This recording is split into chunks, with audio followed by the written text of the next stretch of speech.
La noticia entrevista a personalidades. Yo estoy en mucha comunicación con el tema educativo, hemos planteado un reconocimiento a los maestros y el mejor reconocimiento es el que impacta en su salario.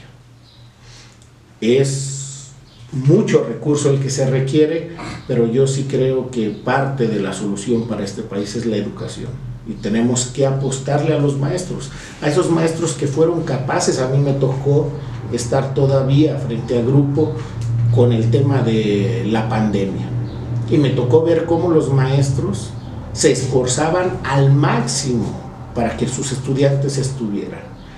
Hay, como todo, contados que no se involucran y que lo agarraron de vacaciones, pero la gran mayoría, donde no había internet, buscaban la manera de hacer, elaborar cuadernillos, llevárselos, hablar con los padres de familia.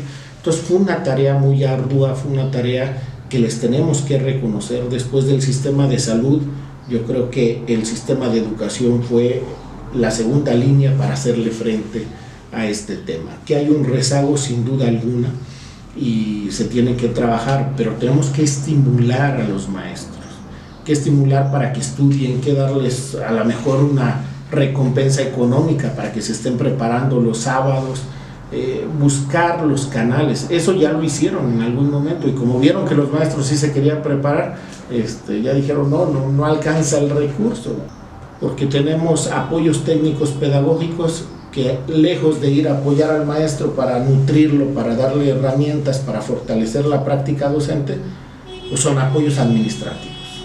Tienen una carga brutal administrativa y entonces los supervisores no llegan a la práctica con el maestro. Y quien ha rescatado la educación, yo lo sigo sosteniendo, quien ha mantenido la educación pública no ha sido los gobiernos, de ningún tiempo. Han sido los padres de familia y las personas, el personal que está dentro de las escuelas. Porque en los lugares más alejados, donde no llega el supervisor, donde muchos supervisores ni siquiera saben dónde están las escuelas, en esos lugares el maestro no falta. El maestro llega como puede, se queda a dormir. Entonces sí hay un compromiso en medida, pero tenemos que buscar estimular, fortalecer a los docentes. Lamentablemente en San Luis Potosí no vemos que le apuesten a la educación. Se amparan en una herencia maldita, donde lo que buscan es decir no tenemos recursos, no se puede solventar, les empiezan a quitar sus derechos, sus prestaciones, su salario, y eso es terrible. El no fortalecer el tema de las pensiones, el no pagar los laudos que ya se ganaron, por ejemplo, en el tema de telesecundaria, es una grosería ante el gremio. Y que te digan que no tienen para educación, pero sí tienen para festejos, sí tienen para fachadas de los parques, tumbando allá en Valles y haciendo unas fachadas. Yo no creo que el camino sea el destino de esos recursos para otro tipo de obras, para andar pintando de color verde todo el estado. Yo creo que mejor tendríamos que recuperar el tema de la educación y destinarle recursos. El problema de la política actual, no hablo nada más de la entidad, hablo en general, es que a veces están más preocupados por su promoción que por la administración de los recursos hacia lo que realmente es necesario. Y pues eso es lamentable, porque la gente, lejos de involucrarse en el tema político, pues debería estar muy atenta para ver que los funcionarios, lo que tienen su responsabilidad, gobernadores y presidentes municipales, es administrar la riqueza del municipio. No es una dádiva, no es lo que te quiero dar, no es de mi bolsa, es del dinero de todos, y la gente debería ser más exigente en ese sentido con los cargos ejecutivos. El tema, por ejemplo, de CONACYT y todos esos programas, que muchas veces muchas instituciones, muchos organismos descentralizados fueron creados con la intención de acomodar a su gente. Sí veo esa parte, yo no veo una gran diferencia de lo que hacían anteriormente el recurso a lo que se ha hecho actualmente.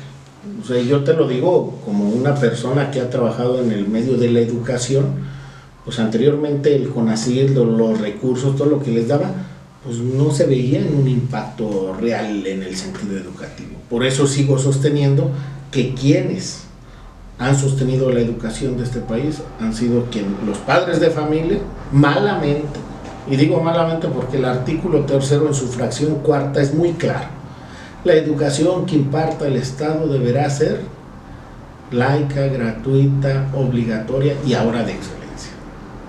Y hasta bien entre paréntesis, cuando dice del Estado, federal, estatal y municipal. Y le han dejado la responsabilidad a los padres de familia. Los padres de familia, sin que sea, porque ellos no se deberían estar preocupando por eso. Para eso hay recursos. Y quien debería estar haciendo lo de las escuelas, como lo está haciendo el día de hoy el gobierno federal. O sea, el gobierno federal, ¿qué hace con el programa La Escuela es Nuestra? Le da el recurso a los padres de familia y les dice: ustedes saben en qué se necesita, aplíquenlo. Eso deberían estar haciendo los municipios, los gobiernos estatales, fortaleciendo esa parte para que las instituciones tuvieran lo necesario. Pero hay un abandono a las escuelas. Si el director no anda gestionando, pues la única manera es pidiéndole el recurso a los padres de familia. Y seguimos actuando a usos y costumbres, porque la gente te habla, cuando tú le hablas de esas aportaciones, ellos te dicen: no, es que no he pagado la cuota. ¿Cuál cuota? En ningún reglamento, en ninguna parte viene cuota. Vienen aportaciones voluntarias. Y si tú y yo ahorita salimos y le digo con la gente: oiga, venimos a pedirle para tal cosa, lo que sea su voluntad, no están obligados. O sea, si no me diste, no tengo por qué sacarte ahí en un listado diciendo: este no dio, sí, o no les dan los libros de texto gratuitos. O sea, hay una manera de presión. A mí me tocó escuelas donde sacaban a los estudiantes con todo el riesgo que eso implica, ¿eh? O sea, el papá, la mamá lo fueron a dejar: pero no ha pagado, va para afuera porque no estás inscrito. O sea, hay ciertas cuestiones que se han hecho mal para presionar, y algunas veces no de manera malintencionada, sino con la necesidad que tienen las instituciones de infraestructura, de servicios, porque ni siquiera te garantizan el agua. Las escuelas andan pagando con el dinero de los padres de familia pipas. O sea, esa es la parte donde yo digo: los gobiernos estatales, en vez de andar trayendo grupos musicales, que está bien para el entretenimiento, el desestrés, pero no son fundamentales, deberían estar viendo cómo resolver la problemática educativa, y no lo están haciendo, ni se ve la intención de que lo hagan, porque eso no te da votos, no te va a redituable. Ellos lo que quieren es la pachanga, la fiesta, y eso creo que es una cuestión que debe cambiar, y debemos ser más responsables para que el recurso sea eficientado. Entonces, con las modificaciones que está haciendo el presidente, creo que tiene en cierta parte una razón del querer quitar, porque muchas están muy corrompidas, tienen muchos recursos, tienen mucho personal y no están dando los resultados necesarios. También la otra debió haber sido una revisión más puntual, el tratarlos de fortalecer, el tratarlos de organizar. Pero yo te pongo el ejemplo de una vivienda. A veces es más difícil hacerle modificaciones o reparaciones a la casa que el tumbar y volver a construir. Pero nos entregaron un estado, un país saqueado, con fugas, con deudas, con plagas, y es la parte que se está tratando de corregir. No es fácil, no alcanza un sexenio, y por ello tendríamos que darle una continuidad a la cuarta transformación, pero una continuidad muy responsable.